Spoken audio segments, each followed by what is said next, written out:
Bueno, lo he dicho, que el libro fue una partida de libros, ¿no? Que en su momento pedí y tal, ¿no? Si alguien finalmente lo quiere, pues, 5 euros, puedes llevar, pero que no es necesario,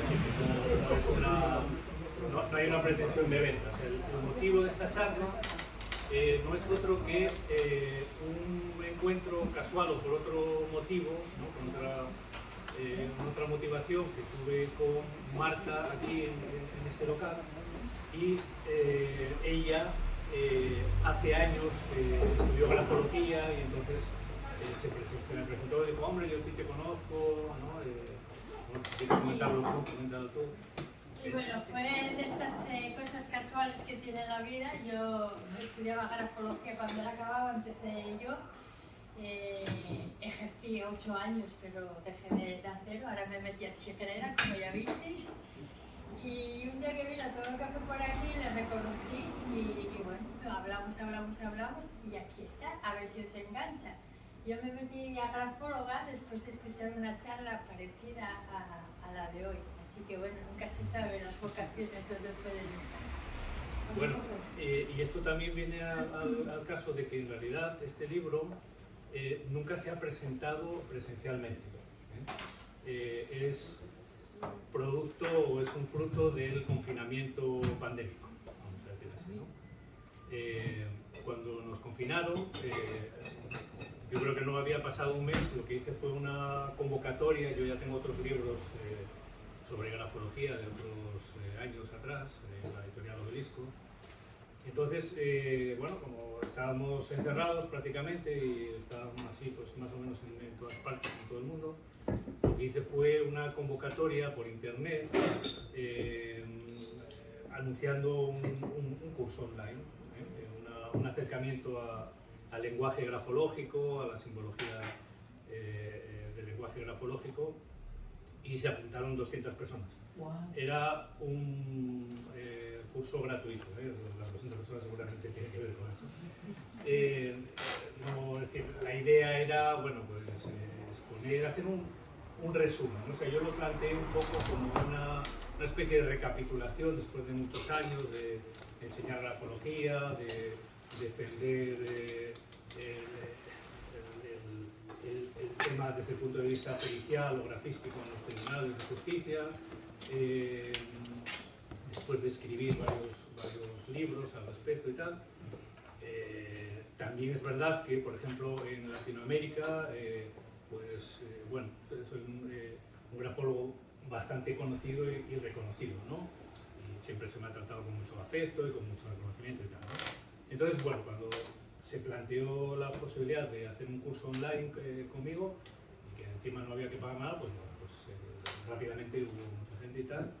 Y lo que hicimos fue vernos semanalmente online, hacíamos las clases online, y bueno, pues yo les exponía un poco desde el kilómetro cero, ¿no? Porque partíamos del desconocimiento puro y duro, a pesar de que ahí había gente que llevaba muchos años ya en el campo de la grafología y que eran verdaderos expertos en la materia, ¿no?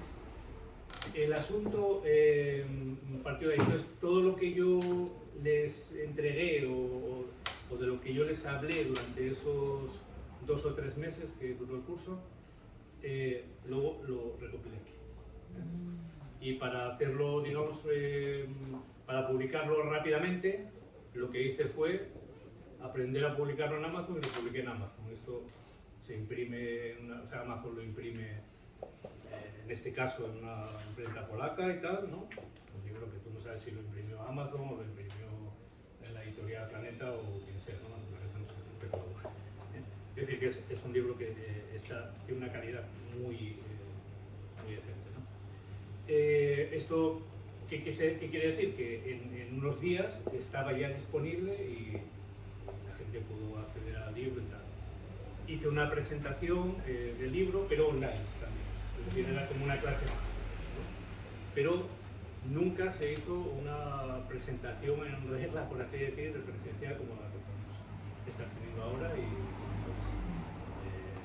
pues, lo planteó, como digo, Marta. Marta y me parece algo bien y os agradezco mucho que estéis aquí, porque ya sabéis que hoy en día es muy difícil movilizar presencialmente, salvo para 4 o 5 cosas, ¿no?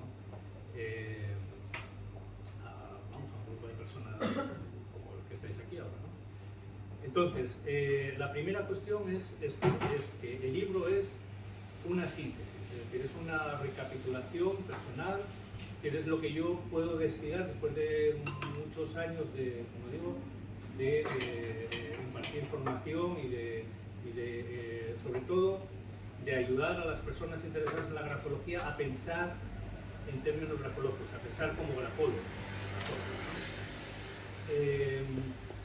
Es decir, desde mi punto de vista, aprender grafología es adquirir o desarrollar esa capacidad para advertir en la escritura una conducta más, una conducta como igual que cuando conocemos a una persona, pues por su manera de gestualizar, por la manera de mirarte, las cosas que te dice, su manera de moverse, etc., nos está transmitiendo, nos está trasladando, ¿no? Su personalidad, en fin, ¿no? Su talante, ¿no? Personal. Pues de la misma manera, a la hora de escribir, si somos capaces de advertir una conducta en la manera en que cada uno escribe, como es el caso, entonces tenemos la posibilidad de, digamos, de sondear, de descubrir conductas probables y habituales en esa persona, con la ventaja de que no necesitamos conocerlo, ni haberle visto nunca, ¿no? Esta es la ventaja, ¿no? Este día precisamente alguien me preguntaba si yo en mi trabajo como psicólogo utilizo la grafología. No la utilizo normalmente. Esto no quiere decir que en un momento dado, pues a lo mejor una nota o algo que se me facilita de una persona me llame la atención por algo y luego yo pueda relacionarlo con algún tipo de apreciación o de evaluación que yo haya hecho en el trato, en la relación psicoterapéutica, ¿no? Pero no la utilizo. ¿Por qué? Porque yo ya tengo delante la gestualidad, ¿no? las mil maneras a través de las cuales nos expresamos y nos comunicamos sin quererlo. Es decir, probablemente cuando menos comunicamos o cuando menos verdaderamente nos comunicamos es cuando utilizamos el lenguaje de manera intencional. Probablemente ese es un tipo de comunicación que no es la que tiene más garantías de veracidad precisamente. Incluso podríamos plantear la cuestión del lenguaje como una cuestión estratégica y que tiene también mucho que ver con la competitividad, ¿no? Y con el control de los demás y con, con los intereses que de cada uno, etcétera, etcétera, ¿no? Esto sabemos mucho en muchos ámbitos, ¿no? Por ejemplo, en el ámbito del derecho, en el ámbito judicial, ¿no? En fin, todos los ámbitos. Sin embargo, hay otro lenguaje, que es un lenguaje más primitivo, más arcaico, más arquetípico, más simbólico, más natural, que compartimos con los animales, que es el lenguaje gestual, es el lenguaje emocional. Ese lenguaje no podemos evitarlo en gran medida. Entonces, cuando tiene lugar ese lenguaje, que es constantemente en nuestro tono de voz, digamos, en las expresiones faciales, ¿no? Etcétera, etcétera, ¿no? La manera de acercarnos o de distanciarnos de la persona, la manera de colocarnos, en fin, etcétera, etcétera. Ese comportamiento no verbal o esa conducta no verbal está muy emparentada precisamente con el lenguaje grafológico, es decir, con el lenguaje gestual que tiene lugar a la hora de escribir. Nosotros todos aprendemos cuáles son las reglas, ¿no? escriturales, y luego a la hora de escribir pues cada uno, como sabéis, le sale de una manera. Y digo le sale porque a veces uno quiere escribir de una manera y la escritura toma autonomía, por así decir, ¿no? O la firma. Uno insiste en querer modificarla y no. Hay algo, hay una psicomotricidad, incluso diría una motivación inconsciente que mantiene ciertas rutas gestuales, ¿no? A la hora de plasmar la escritura o de firmar, etc. Y todo eso es un lenguaje natural. Y es un lenguaje muy inocente. Y esa es la gran ventaja que tiene la grafología, es decir, que permite observar discretamente, porque digamos el que está escribiendo, lo último que se le ocurre es pensar que va a ser evaluado, ¿no? O que alguien va a entrever algo ahí, más allá de lo que quiera decir intencionadamente, pero desde el punto de vista semántico, ¿no? Y nosotros, los grafólogos, cuando observamos la escritura, no leemos lo que dice la escritura en principio, ¿no? Luego podemos leerlo y podemos sacar también de ahí algunas otras consideraciones. Pero lo que vemos ahí es el continente, es decir, es la manera de portar esa comunicación intencional. Es decir, si se hace a través de una escritura rápida o lenta, de un tamaño grande o muy pequeño o normal, o se inclinan mucho las letras hacia la derecha o hacia la izquierda, o están ligadas, ¿no? Unas letras a otras, o se mantienen desligadas, o si las formas son angulosas, son más bien curvilíneas o redondas, si la dirección de la línea tiende a irse hacia arriba o mantiene la horizontalidad o se va para abajo, independientemente, como digo, de lo que uno quiera hacer, ¿no? A veces uno quiere mantener la horizontalidad de la línea va para arriba, para arriba, para arriba, y tú tiras para abajo y la línea vuelve otra vez para arriba, ¿no? O para abajo, ¿no? Etcétera, ¿no? Y todo esto lo que muestra es que hay, digamos que lo que es, lo real, la verdad interior, podemos decir así, o la verdad del sujeto, está constantemente operativa, está constantemente presente, constantemente. La cuestión es que sepamos verla, ¿no? ¿Por qué no la vemos en muchos casos? Porque atendemos quizás... Es un programa estadounidense de comedia de sketches de acción en vivo creado por Brian Robbins y Mike Todding. Muchas veces no atendemos debidamente a esa verdad del sujeto, ¿no? Esa verdad natural,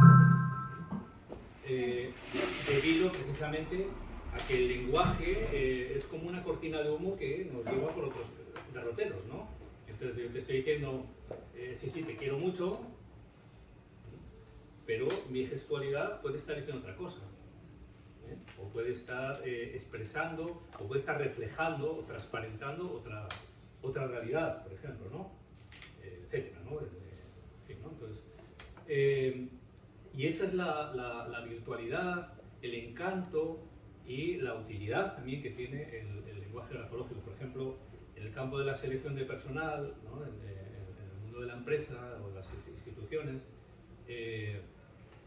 una vez que ya tenemos o tienen, ¿no? Recursos humanos en una empresa, un grupo de empresa, ya tienen un grupo selecto, ¿no? Que, bueno, de todas las personas que nos han visitado y que quieren trabajar con nosotros o que han venido hasta aquí, los que más nos gustan son estos 7 o estos 4, ¿no? Bien, entonces nos gustan todos, ¿no? Pero tenemos que coger a uno o a dos, ¿no? Entonces, ¿cuál es digamos, la clave, ¿no? El resorte último, ¿no? ¿Con quién nos quedamos, ¿no? ¿En qué nos basamos, ¿no? La grafología dice, la grafología en este caso la psicología, ¿no? O sea, si las 4 personas o las 7 personas tienen competencias para el puesto, están todas adecuadamente o debidamente recomendadas,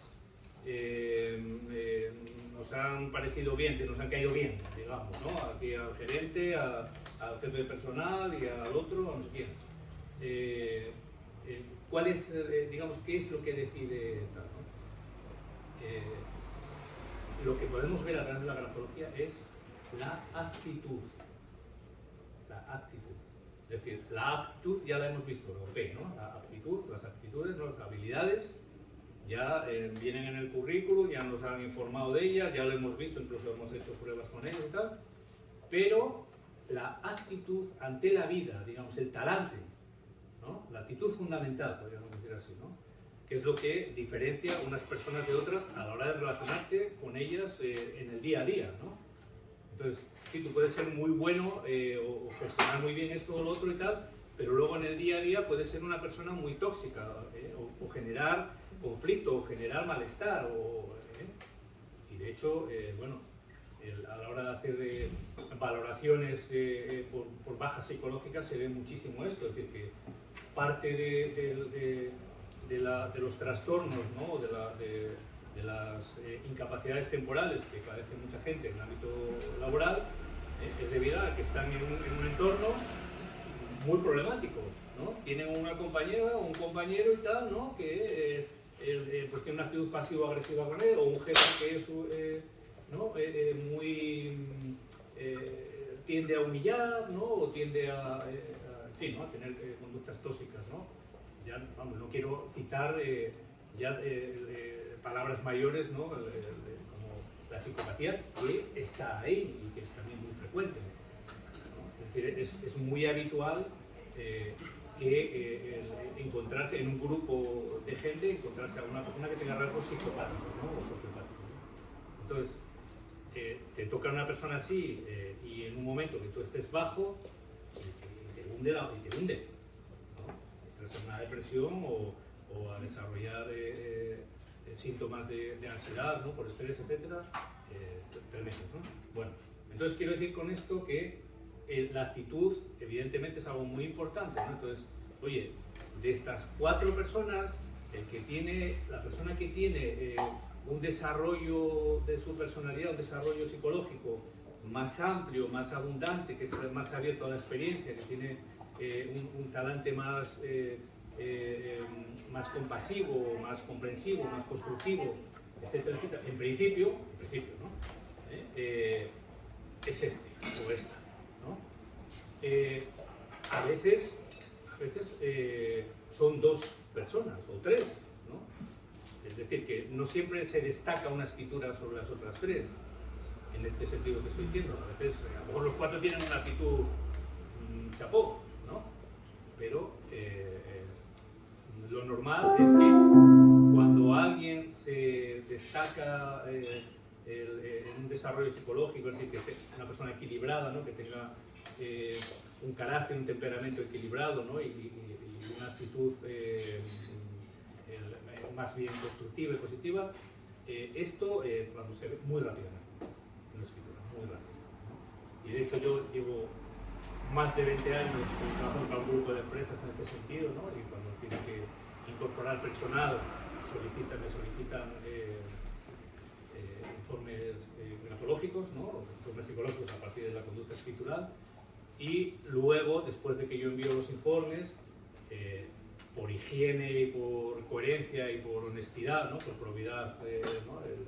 Lo que hago es hablar al día siguiente o a los 2 días con el jefe de personal, ¿no? Y entonces vemos qué le ha parecido lo que yo le he trasladado en mis informes y sobre todo como él conoce a las personas, ha tratado con ellas y tal, ¿no? Entonces tú ves y él ve, ¿no?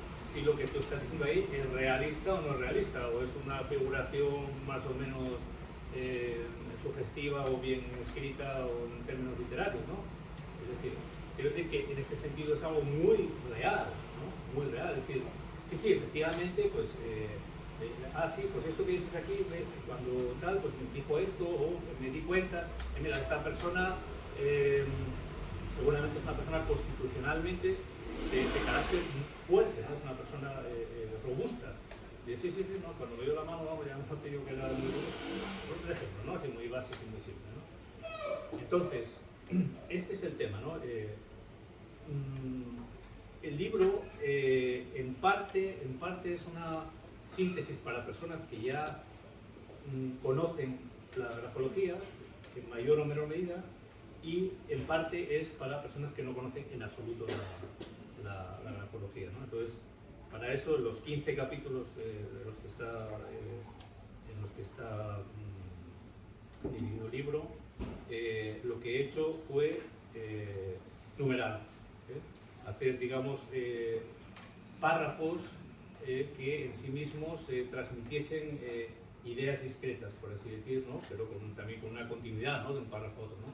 Pero numerarlo, por ejemplo, en el capítulo 1, en la página 17, ¿no? Pues, empieza con el párrafo 1.1 y luego vamos al 1.2, 1.3, etc., ¿no? Si nos vamos al capítulo 2, en la página 21, 2.1, 2.2, de manera que resulte luego fácilmente diferenciables, ¿no? O se pueda recurrir a cada uno de los párrafos, y sobre todo aquí en cada párrafo hay una condensación, ¿no? O se pretende, o yo he pretendido, que hubiese una condensación de alguna idea fundamental o algún criterio fundamental, alguna consideración relevante con respecto a la ciencia grafológica, ¿no? a la disciplina grafológica, ¿no?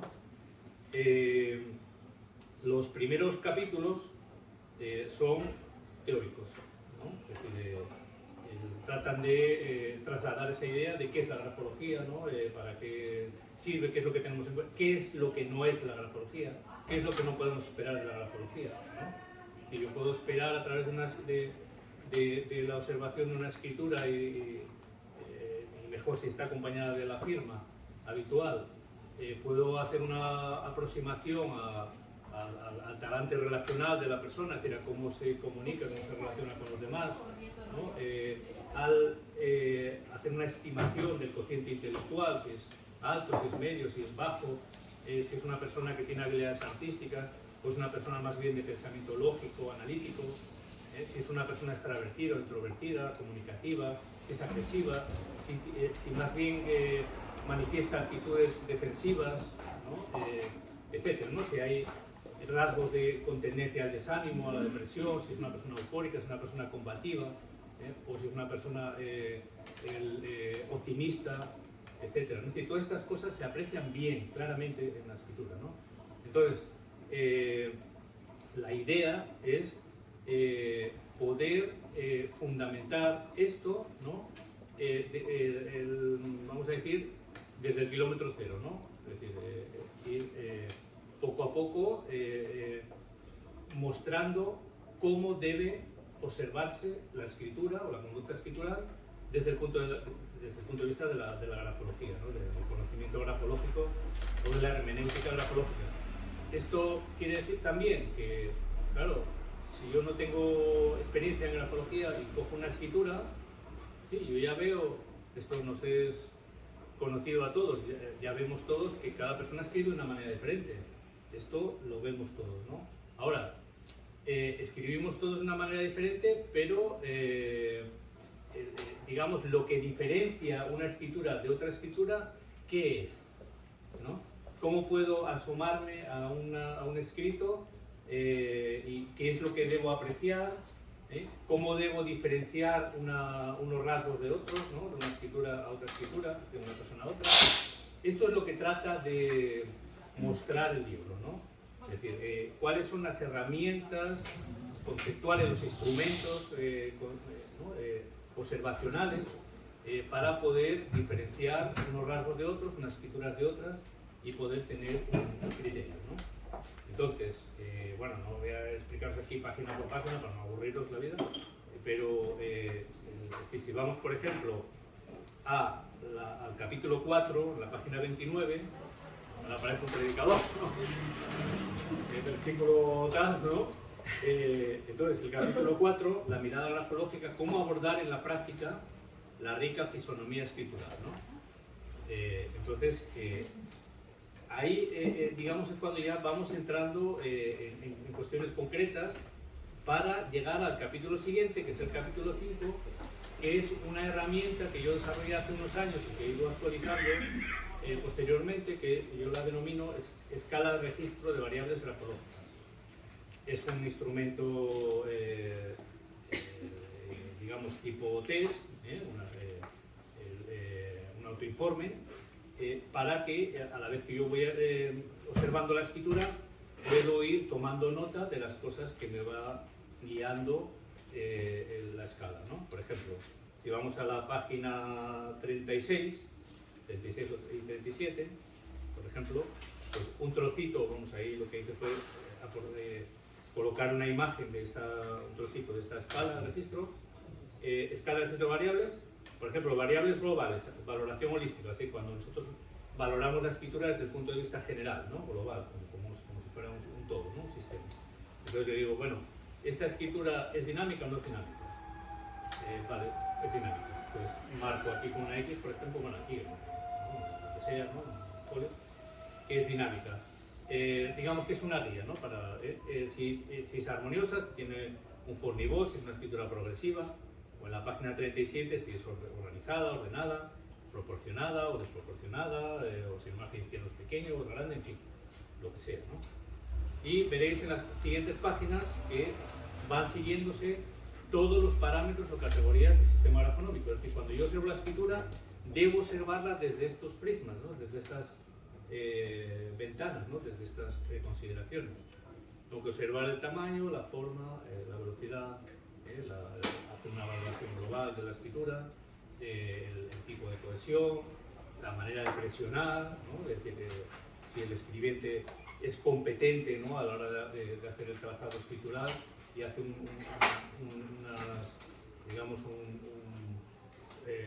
trazado tenso, firme, o es tembloroso, o es blando, en fin, etc., ¿no? No quiero entrar en muchos tecnicismos para no aburrirnos tampoco, ¿no?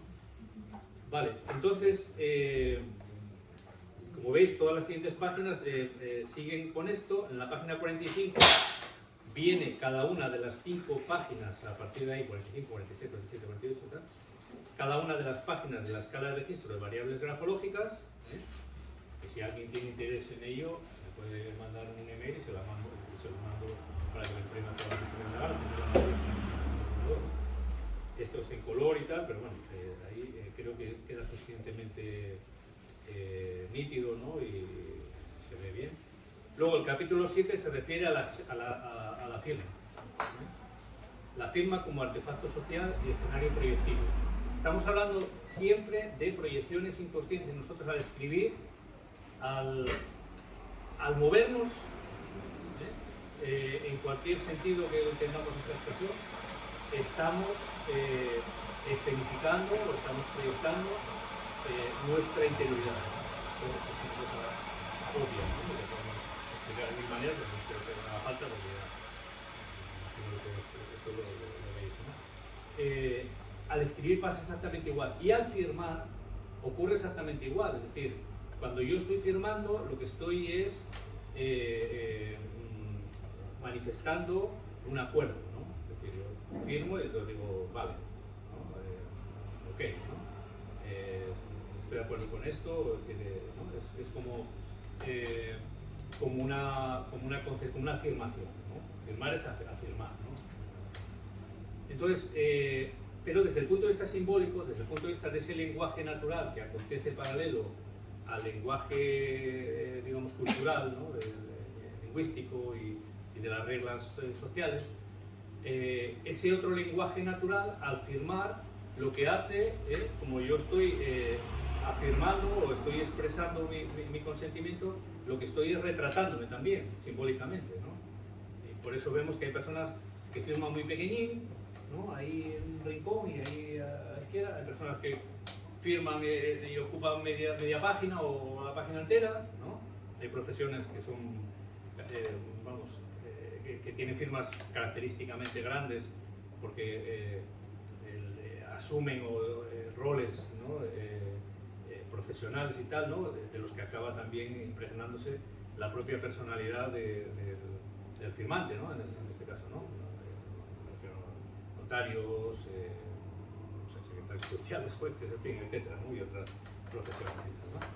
Es decir, entonces, en este capítulo, siguiendo esta política de permitir la expresión de síntesis, lo que voy indicando en cada párrafo es cómo se puede entender, por ejemplo, en el apartado 7.7, así al azar, la rúbrica o gravato rubrical, reminiscencia del sello tinta roja, rubro, con que se validaban las firmas en tiempos pretéritos, nada media, ha quedado colectivamente asociada a la firma, formando parte de la misma, incluso muchas veces sustituyéndola.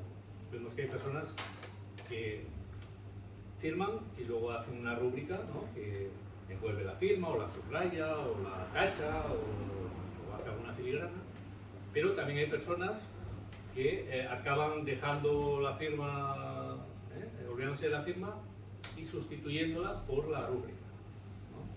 Entonces, todo eso tiene una significación grafológica, ¿no? Y a lo largo de las páginas pues se va también, por ejemplo, capítulo 8, escribir, describirse, firmar, retratarse. Y por una parte, en la escritura, es decir, en el texto escritural, vemos cómo se mueve, cómo se comporta socialmente el individuo, qué actitudes tiene habitualmente y tal, pero a la hora de firmar lo que vemos es cómo se siente, cómo se ve a sí mismo, ¿no? Un poco la autoimagen, ¿no? El concepto que tiene en sí, ¿no? Bueno, pues por ahí va el tema. Capítulo 9, ¿dónde firmo? Es decir, la importancia que tiene también, que lo veis en el capítulo 60, en la página 61, el simbolismo espacial, las representaciones simbólicas. Ahí lo que vemos también es la importancia que tiene el ver que determinado fenómeno escritural ocurre en la parte baja de la escritura, en la parte alta, o al principio del texto, o al final del mismo, o en la parte del margen derecho o del margen izquierdo, en nuestro sistema escritural que va de izquierda a derecha, ¿no? Por ejemplo, en otros sistemas pues habría que darle la vuelta a esta significación, ¿no? Las escrituras árabes o las escrituras de los hebreos y tal, de los judíos. Luego tenemos aquí también algunas consideraciones en relación con, bueno, pues con la publicidad también, ¿no? Cómo se maneja el lenguaje simbólico, el lenguaje arquetípico, el lenguaje emocional en las producciones publicitarias, ¿no? En los carteles publicitarios, en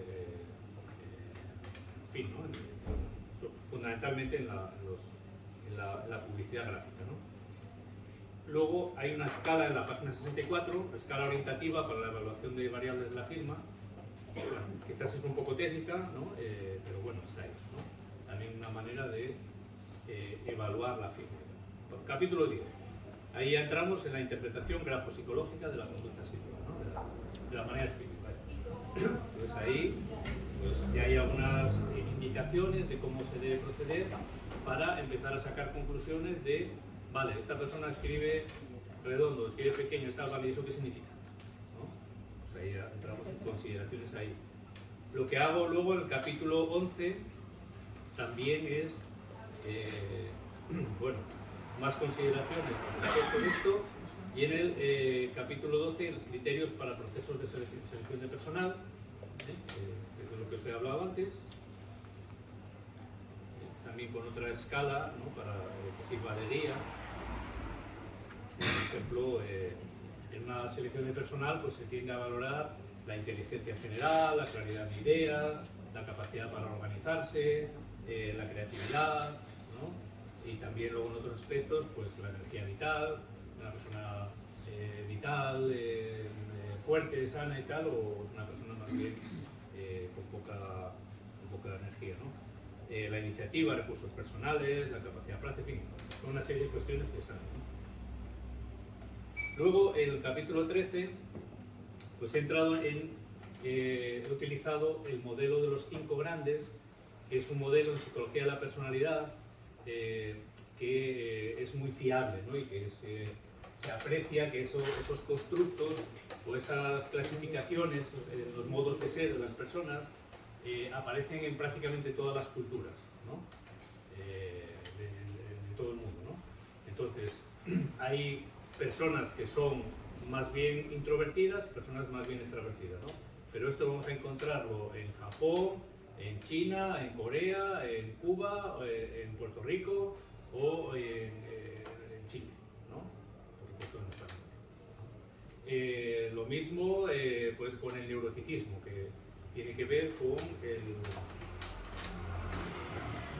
con la inestabilidad emocional, ¿no? Etcétera, etcétera. Entonces, el modelo de los 5 grandes muestra 5 grandes superfactores y cada uno de ellos engloba 6 facetas. Y es una manera muy intuitiva y muy, ¿cómo decir? ¿Cómo decir? ¿No?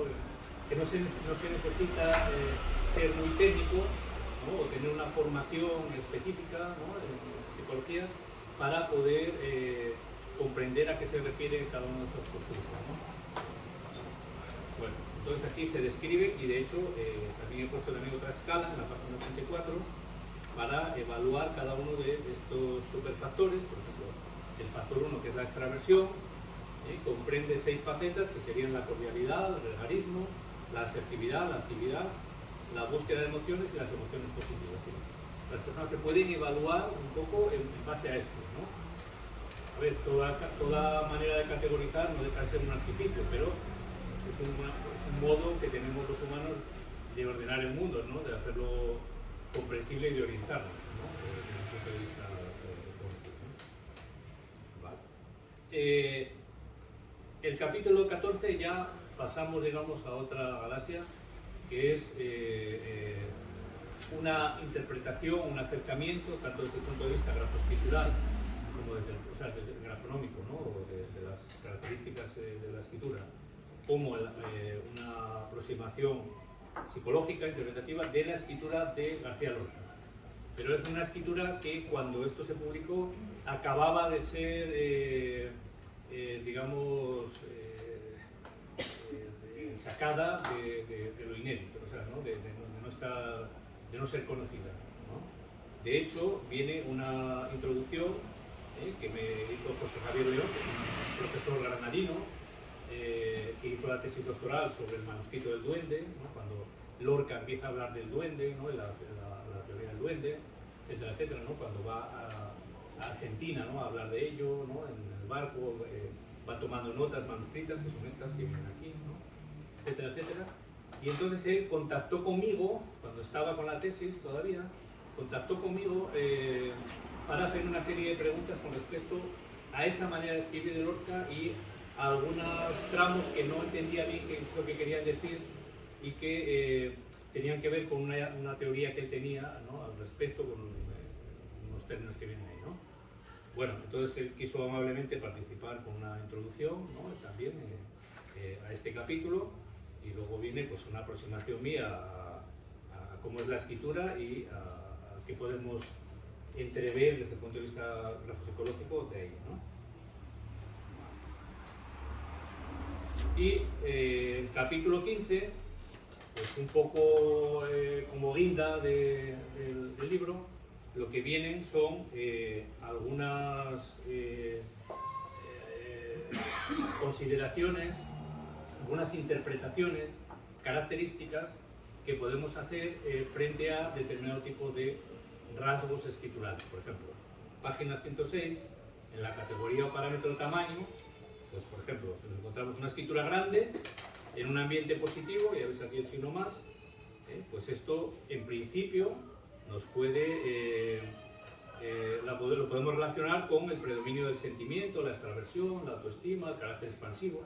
Y si está en un ambiente negativo, que es, por eso viene el signo menos ahí, una falta de objetividad y de rigor. Es decir, esto ya nos da una idea también, esto es muy importante, ¿no? En el campo de la grafología, que la misma característica escritural en un ambiente global de escritura armonioso y diferenciado y positivo puede tener un significado, y lo mismo en un ambiente desordenado, regresivo, con desproporciones y en fin, ¿no? Un ambiente más bien negativo, tiene otras consideraciones.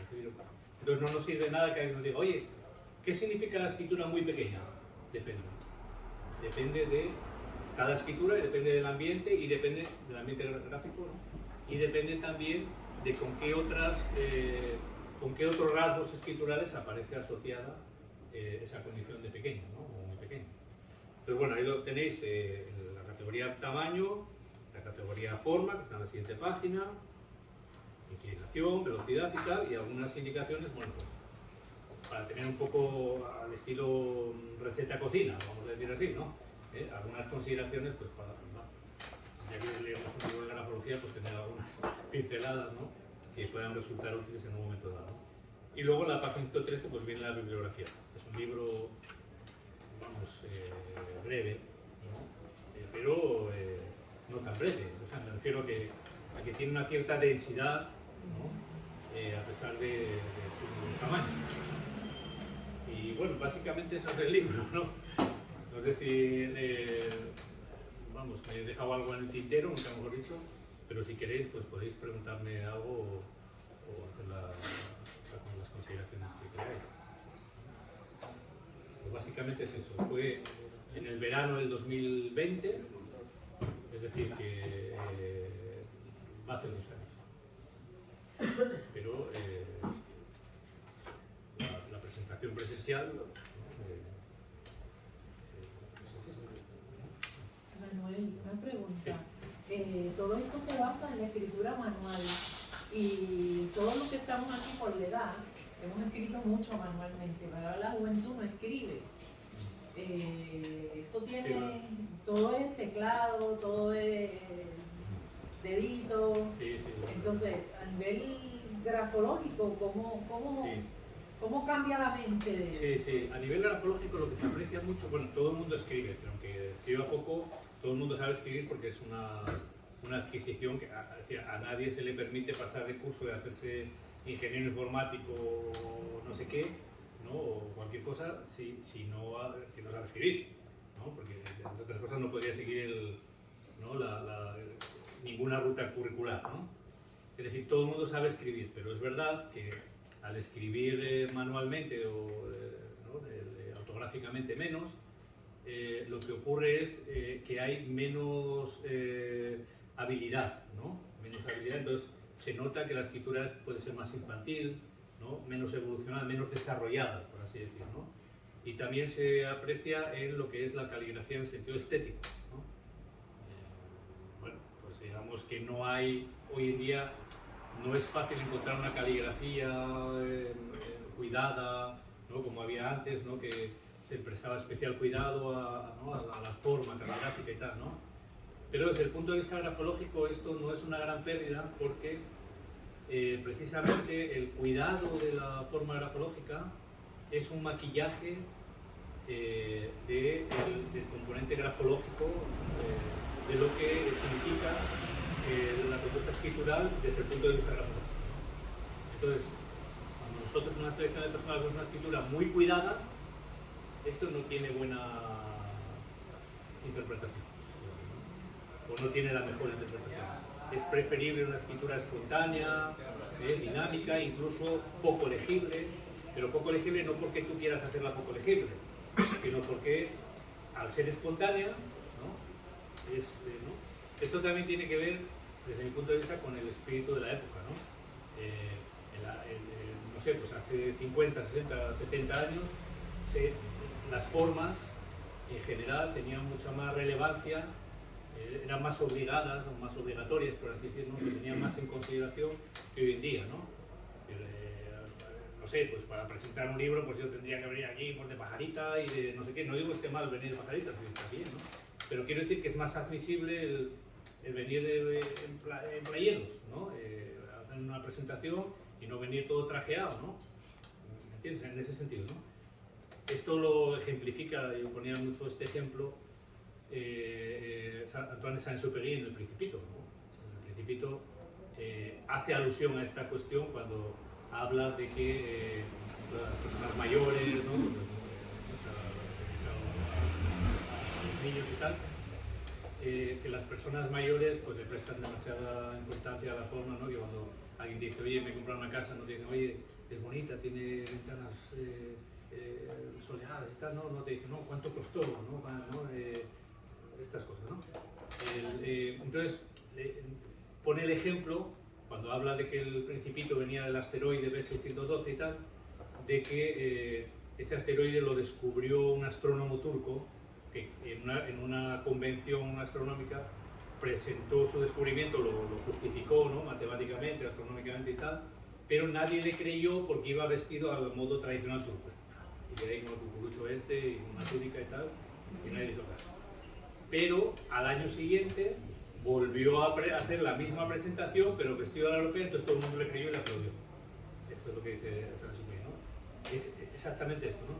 Entonces, lo que vemos es que tú, una vez que tú has aprendido a escribir, aunque luego no escribas, esto es como si has aprendido a andar en bicicleta. Puedes estar 20 años andando en bicicleta, pero luego coges una bicicleta y andas. Pero no puede ser que en la actualidad, precisamente porque se escribe menos y gente muy inteligente, muy capaz, pero que escribe poco y tiene una escritura igual más infantil, menos personalizada, puede ser que nos diga menos de lo que decía tradicionalmente.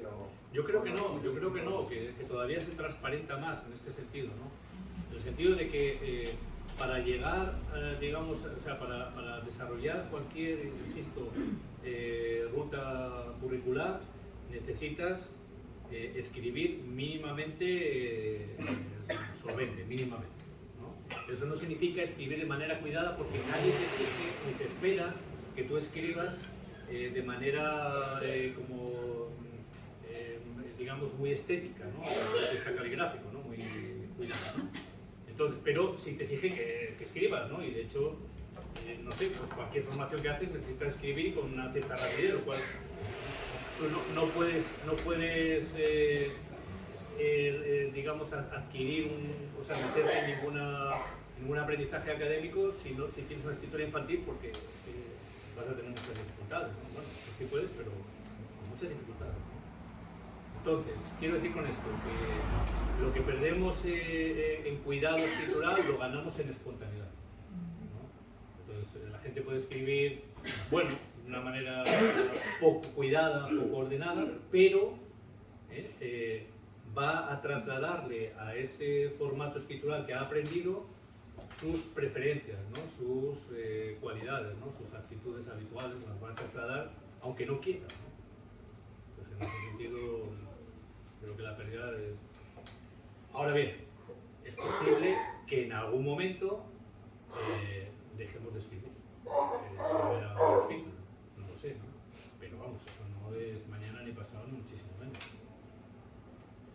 Os voy a poner una anécdota, ¿no? Que me ha pasado a mí personalmente. Yo hace muchos años, en una lejana galaxia,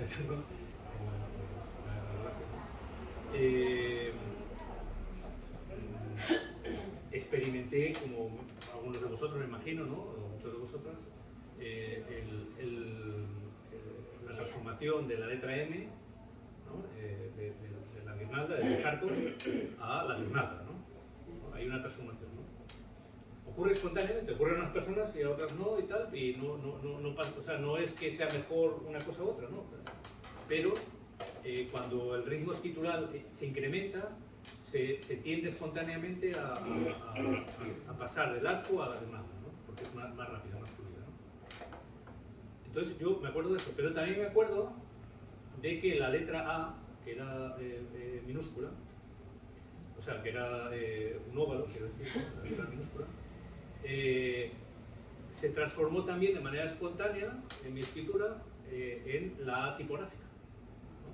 Y entonces yo siempre he hecho la A tipográfica. Y hace poco cambié de teléfono. Y si me dejas un momentito ahora, voy a mostrar una cosa. Gracias. Cambié de teléfono, llevaba muchos años con Apple y bueno, me dio pues la cosa de cambiarme para un Android. No estoy haciendo una promoción de Android, y el teléfono es un Samsung, un tipo de Galaxy, pues funciona también con un S Pen. Y esto pues tiene la gracia de que, digamos, puedes, a la hora de escribir, no sé si mandas un WhatsApp o cualquier tipo de texto, ¿no? Un mensaje o un correo electrónico, o estás escribiendo un artículo, ¿no? En un documento y tal, pues puedes hacerlo de manera manuscrita, que te lo transforma en el mismo palabra ¿no? de manera manuscrita y lo convierte, lo pone en tipográfico, ¿no? No hay manera de que salga con tu propia escritura, ¿no? Sí sale, pero no reconocía la A tipográfica. Porque, digamos, la imagen de la A, que digamos que está en el sistema, ¿no? La inteligencia artificial es la A, el óvalo, o sea, la A caligráfica, no la A tipográfica, que es, no sabemos, ¿no? De otra manera, ¿no? Entonces no la reconocía, ¿no? La interpretaba como una S o como otra cosa. Y entonces he hecho una regresión ¿no? intencional, he vuelto a la A caligráfica, a veces me sale la otra sin darme cuenta, ¿no? Luego, si lo estoy haciendo sobre papel, pero me doy cuenta que sobre papel ahora también empiezo a poner, cuando tomo notas, la A caligráfica, eso que llevo 2 meses con el teléfono, que pongo la A caligráfica, ¿no? Para facilitar esa conversión, ¿no? Una cosa. ¿Pero eso tiene alguna influencia en ti personalmente? No, me refiero a que la conducta escritural es una expresión, es un reflejo, es decir, tu sistema psíquico, digamos, hace las conversiones y las transformaciones necesarias para adaptarse, en este caso, a este asunto, a por una cuestión de práctica o por una cuestión emocional o por una cuestión de capricho, yo qué sé, ¿no? O todo a la vez, pero en otros casos también porque es más afín, es decir, es difícil que una persona muy comunicativa, muy sociable, muy histriónica, si queréis decir así, tal, escriba muy pequeñito y muy arrinconado, ¿no? Porque ahí no va una cosa con la otra, ¿no? Es poco coherente, por así decirlo, ¿no? Desde el punto de vista natural, o sea, no hay una coherencia espontánea, natural, ¿no? En principio, puede haber otro motivo por el que eso ocurra, ¿no? Pero en principio, en general, sí, ¿no? Yo eso con este libro puedo saber quién soy. Es decir, Prueba, con este libro me pongo a escribir y ahora Yo también siempre he pensado que los milagros existen. ¿Se puede analizar uno mismo la propia escritura? Hombre, honestamente, no. O sea, no sé, puedes decir, Poder se puede, yo- pero no es conveniente, porque tú no eres sincero sobre ti mismo y porque vas a tender a identificar variables seguramente con rasgos positivos y no con rasgos negativos. O si tienes una idea muy negativa de ti misma, cometer el error contrario, ¿no? También, ¿no? Caer en el sesgo contrario. Puedes hacer un escrito y tú puedes identificar la forma, si es redondeada, la inclinación, la orientación espacial, la relación firma-texto, pero si lo puedes hacer, sí. Ahora, interpretarla. Pero si yo descubro que mi letra es igual que la de Federico García Lorca, digo, anda, escribimos No hay ninguna escritura que sea igual. Que se parece mucho, que la T es igual, la O es igual, no sé. Digamos, la complejidad de... Esto es como el ADN, ¿no? Es decir, hay cosas en común, pero cada uno tiene, o la voy a tirar, ¿no? Tiene unas características que son exclusivas, ¿no? La escritura, en ese sentido, es un poco como una huella dactilar, ¿no? Hay rasgos que no... A ver, que tú puedes tener en común con otra escritura algunas cosas, y bueno, pues lo que tengo en común con este que escribe así también es que los dos somos muy habladores, por ejemplo. Eso sí. Pero para evaluar, como dice Ana, efectivamente, para evaluarte, para conocerte, hay que ver, desde mi punto de vista, cómo repercutes en los demás.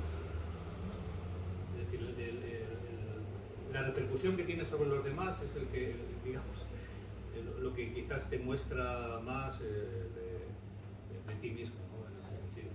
Y en el sentido grafológico, hombre, lo idóneo es que sea otro, ¿no? Incluso aunque tú tengas conocimientos grafológicos, es conveniente que sea otro, ¿no? El que te diga algo y tal, porque uno tiene puntos ciegos, ¿no? esto es una idea de Confucio, o sea, no lo de la escritura, sino el hecho de que conocerse a uno mismo no es pensar sobre uno mismo, sino es ver la repercusión que tiene sobre los demás. Claro, tú puedes pensar que eres muy enrollado, pero los demás te dicen, oye, enrollado no tienes nada. Pues eso está más cerca seguramente de la verdad que lo que tú crees, lo que tú piensas. Mejor encuestar, ¿no? Mejor escuchar a los demás para si quieres saber un poco. Pues yo, es una curiosidad, Sí. que me llamó la atención que escogieras un texto de doña Faustina Álvarez. Ah, sí, porque yo tuve mucha amistad con el párroco de Miranda, que era José Manuel Feito, una persona muy culta, muy particular, ¿no? Muy estudioso, ¿no? También del Bronx y de muchas cosas más, ¿no? Entonces él, que había dado clases durante muchos años, ¿no? En un instituto en Avilés, me pidió un análisis grafológico para una revista que editaban en las fiestas en Miranda de Faustina, de la madre de Alejandro Casón. Y es una escritura que a mí me encantó, me fascinó, porque es una escritura muy diferenciada, muy dinámica, muy armoniosa, o sea, de una persona con un desarrollo psicológico muy grande. Es que a mí personalmente me parece algo muy importante y muy poco conocida. Sí, pues es una pena porque además era una mujer con en la época en la que vivió y tal, ¿no? Vamos, abrió muchísimo camino, era muy valiente, era muy inteligente, no sé, pero fue por eso, ¿no? Y también me pidió en su día un análisis grafológico de todos los párrocos que había habido en Miranda, ¿no? Entonces, entonces me dio la escritura, ¿no? de los párrocos precedentes y tal, ¿no? Entonces, claro, había escrituras, ¿no? de finales del 19, ¿no? Pues, muchas formas así muy grandilocuentes, ¿no? Claro, ¿no? Pero era como se funcionaba gente antes, ¿no? No sé, ¿no? Eso se ve en el nodo, por ejemplo, ¿no? Los documentales estos del nodo, ¿no? El nodo, cómo hablaba el nodo, ¿no? Y entonces vienen todos con ese lenguaje tan grandilocuente y tal, no sé qué, ¿no? Incluso, salvando todas las distancias, porque era una persona muy entrañable y muy valiosa también, el propio Rodríguez de la Fuente también tenía un lenguaje muy grandilocuente, ¿no? Hoy en día ese lenguaje grandilocuente está fuera de sitio, o sea, ¿no? Seguramente el redactor jefe diría, oye, habla de una manera más normal. Cuando yo era pequeña estaba mal visto si no escribías de forma gótica. Mi padre siempre decía, escribís fatal, pero vamos a ver qué es esto, ¿no? Tenía escritura gótica. Digamos que el referente era un referente formal, ¿no? Entonces, eso me da pie también a comentaros que en la escritura acontecen, digamos, hay rasgos que son característicos de la sociedad en la que uno, digamos, de los valores, ¿no? del entorno sociocultural, ¿no? Donde tú te desenvuelves y te has criado y tal, por un lado, y por otro lado rasgos individuales, pero claro, lo individual y lo colectivo están es difícil de separar, ¿no? Una cosa de la otra, porque somos personas históricas, o sea, históricas, me refiero que tenemos una historia, ¿no? y estamos marcados por ella, ¿no?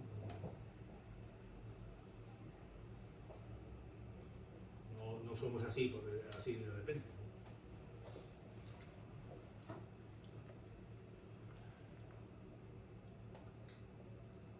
Bueno, te damos un aplauso.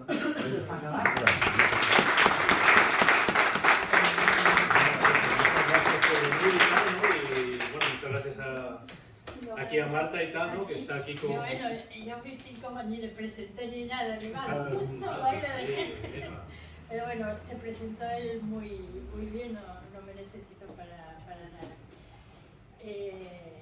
Gracias por venir, gracias a él por querer haber presentado su libro por primera vez aquí, me hizo mucha ilusión y bueno, a ver si este es el inicio de varios eventos más que iremos preparando.